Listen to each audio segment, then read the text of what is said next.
De volta com a turma do bate-bola, de volta pro Rio de Janeiro com o Pansieri, porque o Dudu já tá fechado, mas só joga depois do dia 10.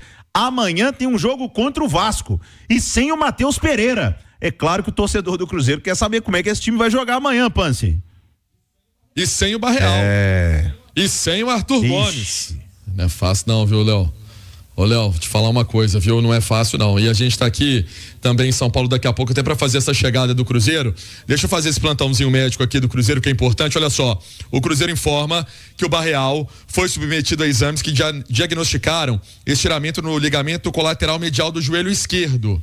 Essa é a informação. O tratamento é conservador, com o início imediato no Departamento de Saúde e Performance do Cruzeiro. Ô, Léo, isso significa um tempinho aí parado, né? Vamos colocar pelo menos umas semanas de recuperação. O Cruzeiro não fala em prazo, mas vamos ver, é uma situação importante para o Cruzeiro cuidar desse atleta. Em relação ao Arthur Gomes, a informação que eu tenho é que ele vem avançando legal nesse processo daquele edema que ele teve na coxa. Ele ficou do jogo de fora contra a Católica pela Copa Sul-Americana, contra o São Paulo, no último jogo contra o Cuiabá, e a desfalque também amanhã aqui no Rio de Janeiro. É uma baixa importante. Uma outra baixa é o Matheus Pereira, pelo terceiro cartão amarelo. Detalhe, ainda não assinou esse contrato, tá tudo certo.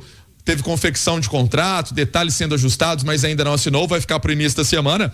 E aí, o Rafael Papagaio já liberado pro Japão. Rafael Papagaio já liberado para o Japão. Então, essa é a questão do Cruzeiro em relação a essa formação para amanhã. Ô, Léo, é muita possibilidade, porque inclusive vale destacar que o Seabra vai se juntar à delegação do Cruzeiro aqui no Rio de Janeiro. Ele não participou do treino hoje, foi o Álvaro Martins, porque ele vivenciou um problema aí pessoal e foi a São Paulo resolver isso. Mas até para trazer o time aqui do Rafael Papagaio, é o Kyoto Sanga.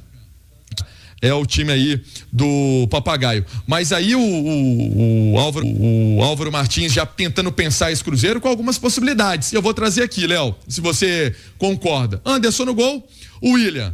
Na direita, João Marcelo, Zé Ivaldo e o Marlon, retornando à lateral esquerda. O meio-campo, Lucas Silva, Lucas Homero. E aí, será que ele põe o Japa com, por exemplo, o Veron, o Robert e o Rafa Silva? Ou ele põe o Vitinho nessa formação aí que eu coloquei, até porque entrou bem no jogo contra o Cuiabá? São as alternativas, são os pensamentos do Seabra para essa partida de amanhã aqui no Rio de Janeiro. Cruzeiro que está chegando daqui a pouco aqui na cidade maravilhosa. Boa, Pansi, que vai seguindo o plantãozão, trazendo informações do Dudu e do Cruzeiro que tá imparável no mercado. Agora, Edu Pansi, o Pansieri trouxe aí uma possibilidade do Cruzeiro jogar com o Robert, Veron, Rafa Silva, ou o Japa ou o Vitinho no meio. Será que o Edu Pansi vai concordar comigo, pelo menos no sábado? Eu não escolheria entre o Japa e o Vitinho, não. Eu colocaria os dois. Principalmente pela ausência do Matheus Pereira, pela ausência do Arthur Gomes. Amanhã é um jogo que o Cruzeiro vai precisar se defender muito bem. Fechar o meio de campo, tá bem protegido lá atrás, e aí tentar uma escapada lá na frente. Ou você vai, como você faz sempre, discordar de mim, Edu? Não, é uma boa possibilidade, Léo. Pelo lado esquerdo, os dois, né? O Vitinho mais aberto e o Japa jogando por dentro. Até falamos mais cedo no Rádio Esportes.